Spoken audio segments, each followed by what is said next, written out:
Bismillahirrahmanirrahim. Assalamualaikum warahmatullahi wabarakatuh. Saya Aiman Rafi bin Muhammad Riza, nombor metrik 20 BS02046. Bismillahirrahmanirrahim. Assalamualaikum warahmatullahi taala wabarakatuh. Nama saya Muhammad Syafiq bin Fauzi, nombor metrik 20 BS02050. Assalamualaikum warahmatullahi taala wabarakatuh. Nama Muhammad Irfan bin Zainab Bidin, nombor matrik 20 BS02052. InsyaAllah pada hari ini kami akan membentangkan analisis dan bandingkan antara produk pembiayaan di Maybank Islamic Berhad dan CIMB Islamic Bank Berhad. Baik, kita pergi kepada pengenalan dahulu, di mana pengenalan ni pengenalan golongan Islam ni terbentuk secara berperingkat-peringkat ataupun beransur-ansur dari zaman Nabi Muhammad SAW sehingga zaman Sayyidina Umar Al-Khattab radhiyallahu anhu. Jadi setelah itu dari masa ke semasa barulah terbentuk sistem golongan Islam ni lebih tersusun lah. Kalau kita lihat kepada sudut sejarahnya, hanya beberapa institusi sahaja yang melibatkan orang Islam seperti Wakaf, Al-Tunai dan Takaful. Jadi sistem golongan Islam ni dia makin berkembang dan melibatkan institusi perbankan seperti untuk kemajuan ekonomi lah, seperti Bank Islam, Maybank, CIMB Bank dan sebagainya lah yang menggunakan perbankan Islam. Jadi ada juga syarikat-syarikat yang menggunakan golongan Islam seperti Takaful, Takaful Malaysia Berhad dan syarikat Takaful Nasional lah. Dan juga lembaga tabung haji juga bertanggungjawab untuk menguruskan umat Islam yang ingin menunaikan fardu haji. Okey, seterusnya kita akan lihat pula kepada konsep yang diamalkan. Okey, konsep yang diamalkan sama ada Maybank Islam ataupun CIMB Bank Islami. Okey, kita tengok dulu pada Maybank Islam. Okey, Maybank Islam mengamalkan konsep yang berasaskan syariah kepada masyarakat Malaysia yang pelbagai. Jadi apa kontrak ataupun apa akad yang digunakan adalah seperti murabahah, musyarakah mutanakisah, bainah dan lain lagi. Okey, antara produk pembiayaan yang disediakan ialah Maybank Islamic Personal Financing I, Community Murabahah Home Financing I, Cashline I, dan banyak lagi. Yang antara tiga je saya letak sini, tapi sebenarnya banyak lagi produk ni. Produk yang disediakan oleh Maybank Islamic I, Maybank Islamic. Okey, sebenarnya kita lihat dulu kepada CIMB Bank, apa yang konsep yang digunakan. Maybank CIMB Bank juga mengamalkan konsep syariah seperti murabahah komoditi, ijaratul mal bai' ataupun aitab, mudaramah dan lain-lain lagi. Okey, antara kita lihat pula produk yang disediakan oleh CIMB Bank Islamic. Okey, antara produk ini adalah Flexi Home Financing I, Flexi Business Premises Financing I, Variable Home Financing I dan banyak lagi.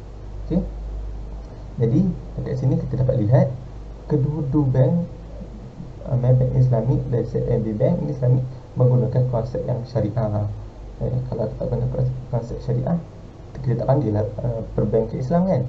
Jadi kat sini cuma yang membezakan adalah penggunaan akad ataupun penggunaan kontrak. Macam Maybank ni dia ada murabahah, kalau CIMB murabahah komoditi. Sebenarnya akad yang kedua-duanya dekat dua-dua bank ada, cuma penggunaannya tidak banyak seperti Maybank ataupun penggunaannya tidak banyak seperti CIMB Bank. Okey, jadi dekat sini kita lihat dekat Malaysia ni perkembangan perbankan Islam sudah makin lama berkembang. Produk-produk pun semakin lama makin banyak. Jadi kita tak perlu khawatir berkenaan dengan perbankan Islam. Cumanya ada orang yang tak tahu, saya tak faham lah mudarabah, musyarakah, macam mana saya nak pilih produk-produk yang Islam. Senang saja, kita lihat pada setiap hujung produk dia akan ada I. Bila mana satu produk tu berakhir dengan huruf I, itulah produk yang Islami, produk yang berasaskan syariah. Seterusnya kita pergi kepada aplikasi Maybank Islamic Berhad dan CIMB Islamic Bank Berhad. Jadi kita pergi ke satu persatu dulu, iaitu Maybank Islamic Berhad, di mana mereka menawarkan dua produk, iaitu pembiayaan pelajaran I dan Maybank Personal Financing I. Jadi apa itu pelajaran I? Iaitu kemudahan pembiayaan patuh syariah, yang mana mereka menyediakan bantuan kewangan kepada para pelajar yang berkelayakan untuk melanjutkan pelajaran yang ke lebih tinggi lah, seperti ijazah sarjana muda dan sarjana muda yang telah dipilih oleh Maybank Islamic Berhad sendiri lah. Dan kelayakan ialah maksimum ketiga pemohon bersama, tidak termasuk pemohon utama yang terhad kepada ahli keluarga yang terdekat, maksudnya pemohon yang terdekat sahajalah, dan berumur 21 tahun dan tidak melebihi 70 tahun pada akhir tempoh pembiayaan. Yang kedua ialah Maybank Personal Financing I, di mana Maybank Personal Financing I ini juga dikenali sebagai Maybank Islamic Personal Loan, yang berkhidmat sebagai yang ditawarkan oleh rakyat Malaysia yang berkhidmat sebagai di sektor awam, sektor swasta yang bekerja sendiri dan juga pesara. Di apa kelayakan yang dicari, iaitu warga negara Malaysia yang berumur 21 hingga 60 tahun yang berpendapatan minimum 3,500 sebulan atau RM42,000 untuk setahun. Tidak disenarai hitamkan oleh mana-mana perbankan ataupun mana-mana koperasi, tidak mempunyai akaun di bawah perkhidmatan khas dan bukan di bawah salaan agensi kaunseling dan pengurusan kredit. Seterusnya ialah CIMB Islamic Bank Berhad, di mana ada satu produk yang ditawarkan, iaitu pembiayaan peribadi I. Di dalam pembiayaan peribadi I ada dua produk yang ditawarkan, iaitu pembiayaan Express Cash I dan pembiayaan bertempoh I. Jadi kita pergi kepada pembiayaan Express Cash I dulu, di mana produk ini adalah pembiayaan pribadi tanpa segaran dan kadar keuntungan dikira berdasarkan kadar yang sama rata. Jadi kelayakan juga ada kelayakan, di mana individu yang berumur 21 hingga 60 tahun, juga warga negara Malaysia. Permohonan bersama tidak dibenarkan. Di pendapatan bulanan, pendapatan kasar bulanan minima sebanyak RM800, bekerja sekurang-kurangnya selama 6 bulan. Jumlah pembiayaan minimum yang ditawarkan adalah sebanyak RM3,000 dengan jumlah maksimum RM50,000 untuk sebulan lah. Jadi seterusnya kita pergi kepada pembiayaan bertempoh I, di mana produk ini kemudahannya ialah bertempoh patuh syariah yang dijamin oleh ASB, iaitu Unit Amanah Saham Bumi Putra, ataupun Amanah Saham Bumi Putra 2 atau ASB 2 lah, oleh Amanah Saham Nasional Berhad ASNB. Jadi ada juga kelayakan yang diberikan oleh sesiapa yang memohon, seperti iaitu Bumi Putra sahaja, individu yang berumur 18 tahun ke atas dengan bukti pendapatan sahaja, iaitu bukan iaitu 18 tahun yang bekerja sahajalah, dan permohonan bersama dihadkan kepada ibu bapa, pasangan, adik-beradik, kanak-kanak dewasa sahaja. Okey, baik. Seterusnya, kita akan masuk kepada bahagian perbandingan antara pembiayaan di Maybank Islamic dan CIMB Islamic Bank. Okey. Saya telah mengambil dua contoh daripada kedua-dua bank tersebut. Iaitu yang pertama, Maybank Islamic, produk pembiayaan jaminan bank. Yang kedua iaitu CIMB Islamic Bank, pembiayaan bertempoh Islamik. Okey. kita akan masuk satu demi satu, iaitu yang pertama Maybank Islamic dan seterusnya iaitu CIMB Islamic Bank. Okey, yang pertama iaitu Maybank Islamic Bank. Maybank Islamic Bank, maafkan saya, Maybank Islamic terdapat pelbagai produk pembiayaan yang disediakan oleh Maybank Islamic. Produk pembiayaan jaminan bank adalah produk pembiayaan yang berdasarkan prinsip syariah yang berasaskan menggunakan aspek berasaskan iaitu kafalah. Ia merujuk kepada jaminan yang diberikan oleh satu pihak yang bersetuju untuk melepaskan tanggungan kepada pihak ketiga dalam kes kemungkiran.